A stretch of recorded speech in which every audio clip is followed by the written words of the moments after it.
अस्सलाम वालेकुम dear students. Lecture number हमारे पास 18 जो है उसके पार्ट 2 को हम यहाँ से स्टार्ट करने जा रहे हैं।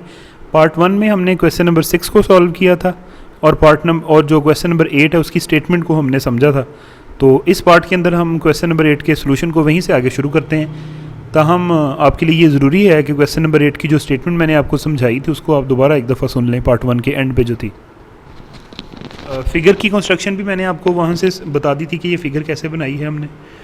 उसमें ये था कि जी पॉइंट पी के ऊपर जब यहाँ पे जहाज़ वी वेलोसिटी के साथ है तो यहाँ पे ज़मीन के ऊपर बैठा हुआ बंदा जो गन लेके बैठा हुआ है वो यहाँ पे बैठा उसको देखता है। तो time t is equal to 0 वहाँ से ऑब्जर्वेशन स्टार्ट होती है। फिर ये जहाज़ इधर को मूव कर रहा है तो यहाँ से बंदा जो है वो सीधा ऊपर को फायर करेगा, जहाज़ इधर से आएगा तो यहाँ पे ए पॉइंट पे जाके वो जो शेल है उसके साथ जहाज़ के साथ टकरा जाएगा। ये फासला h और ये वर्टिकल फासला k है। तो consider p be the position of the plane moving with the velocity v because the gun can fire vertically upward so the shell might hit the plane at point a।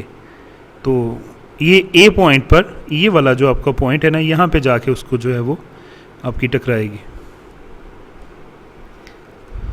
Now given that P A is equal to H, तो ये जो यानी जो horizontal फासला है वो h है और जी ए जो है वो के जो है वो बराबर है हमारे पास। Let t1 be the time for the plane to reach at point a। तो असल में t1 जो है वो किसने टाइम लिया? t1 टाइम जो है जब यहाँ से ऑब्जर्वेशन शुरू की ना तो यहाँ से लेकर यहाँ तक a पॉइंट तक जितना टाइम लगा वो t1 है। और नेक्स्ट में हम देखेंगे कि जब शेल यहाँ से छूटता है u वेलोसिटी के साथ तो वो a तक पहुँचने में जितना टाइम लेता है वो t2 है। ये हम बाद में देखेंगे फिगर से, ताहम मैंने आपको ये बात अभी से क्लियर कर दी है। तो t1 जो है वो टाइम है जो कि प्लेन आपका जो है वो लेता है रीच एच पॉइंट a। तो इक्वेशन होती है s is equal to v t, distance covered बराबर होता है वेलोसिटी मल्टीप्लाइड बाय टाइम। अब यहाँ पे वो हॉरिजॉन्टल डिस्टेंस को h कहा हुआ है, v वेलोसिटी है उस जहाज़ की, t1 वो टाइम लेता है a तक पहुँचने में, तो h is equal to v t1। तो t1 की वैल्यू h ओवर v जो है वो हो जाएगी, आप इसको इक्वेशन नंबर 1 कह लें। तो जैसा कि मैंने कहा था कि शेल ज़मीन से लेकर a पॉइंट तक जाने में जितना टाइम लेता है, let t2 be the time for the shell to reach at point a और to reach at the height k height तक जाने में, यानी डिस्टेंस कितना ट्रेवल करता है k। तो इक्वेशन ऑफ मोशन अब जो है वो सेकंड इक्वेशन ऑफ मोशन इस मोशन को इलस्ट्रेट करेगी। चूँकि वर्टिकल अपवर्ड मोशन है तो ये g की वैल्यू माइनस है, तो x की वैल्यू क्या हो जाएगी? ut minus 1/2 GT²। अब तयशुदा फासला जो x है वो k है, तो वेलोसिटी जो है वो शेल की वेलोसिटी है उसकी बात हो रही है, वो u थी इनिशियल वेलोसिटी। टाइम t2 उसने लिया माइनस 1/2 t2²। और ताहम रीअरेंज जब हमने इसको किया तो ये g t2² minus 2 ut2 plus 2k is equal to 0।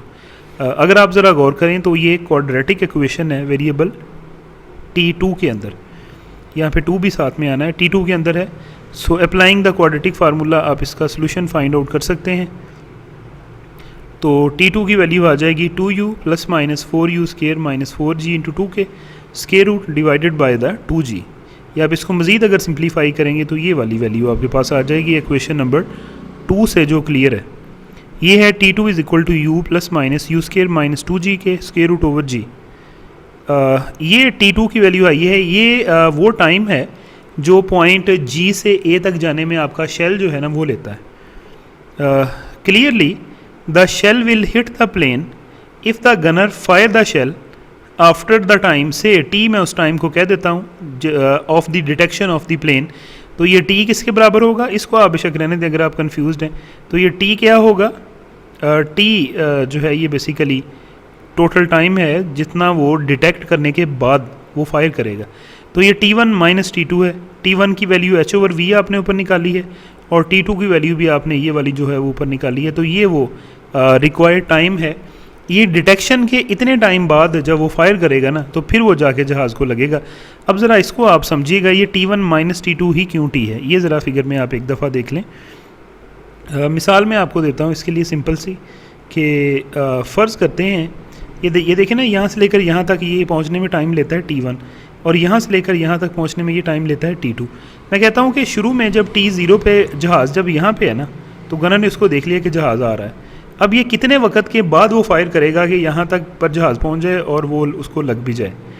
तो अब होगा ये कि फ़र्ज़ करें ये यहाँ से लेकर यहाँ तक 5 सेकंड अगर लेता है, ये T1 5 सेकंड अगर फॉर एग्ज़ाम्पल, तो यहाँ से लेकर यहाँ तक आपका जो शेल है ये जाने में लेता है 3 सेकंड। तो अब ये है जी कि अब ये फ़ौरन तो नहीं ना छोड़ देगा जब ये यहाँ पे उसको देखेगा, बल्कि ये क्या करेगा कि अब T1 माइनस T2 यानी 5 माइनस 3 तो 2 सेकंड। इसका मतलब ये है ये जब यहाँ पे उसको देख लेगा ना कि जहाज़ हमारा यहाँ पे है, तो वो 2 सेकंड के बाद ये यहाँ से शेल अपना फायर करेगा, यानी T1 माइनस T2। अब ये है कि इसके भी ये भी तकरीबन यहाँ तक पहुँच चुका होगा, तो इसको भी आगे 3 सेकंड चाहिए होंगे, 3 ही ये यहाँ तक लेगा, तो T1 माइनस T2 यानी कि 2 सेकंड के बाद जो है ये फायर करेगा देखने के बाद, डिटेक्शन के बाद। तो एक्चुअली फिर जो टाइम होगा वो जितने देर बाद फायर किया जाएगा वो T is equal to T1 minus T2 होगा। होपफुली आपको इसको अंडरस्टैंडिंग होगी कि T1 माइनस T2 जो है वो हमने क्यों लिया है। अब यहाँ पे अगली बात ये है कि shell will be able to hit the plane if time T2 is real. ये ऊपर जो आपने क्वाड्रेटिक इक्वेशन जो बनाई है ना, ये वाले, ये या क्वाड्रेटिक इक्वेशन देख लें या इक्वेशन नंबर 2 जो है वो आप देख लें, तो ये रियल होगा, टाइम T2 रियल होगा अगर ये स्क्वायर रूट के अंदर जो कीमत है ना ये नेगेटिव वाली ना हो। क्योंकि अगर नेगेटिव वाली है तो फिर तो वो आपका जो बेसिकली जो है वो आयोटा वाली टर्म आ जाएगी ना, यानी यू स्क्वायर माइनस 2g जो है वो या 0 हो सकती है या फिर पॉजिटिव हो सकती है, लेकिन 0 तो हम बहरहाल नहीं लेंगे यहाँ पे उसकी वैल्यू को। And the shell will be able to hit the plane if time T2 is real. तो डिस्क्रिमिनेंट जो है वो ग्रेटर देन 0 होता है क्वाड्रेटिक इक्वेशन का, तो u square minus 2g greater than 0, तो यू स्क्वायर यहाँ से greater than 2g which is the required condition on u, यही यू पर रिक्वायर्ड कंडीशन है, सो दैट द शेल में able to hit the plane if it continues its flies in the same horizontal line. अगर उसी line में हरकत को जारी रखे तो ये कंडीशन है उसके ऊपर, यू के ऊपर ये वाली, कि अगर वो इसको सेटिस्फाई करेगा तो फिर आपका शेल जो है वो हिट करेगा प्लेन को। तो ये हमारे 2 क्वेश्चन थे आज के लेक्चर में। तो किसी किस्म की कोई अगर डिफ़िकल्टी हो तो of course then you can ask the questions. Thank you so much. अल्लाह हाफिज़।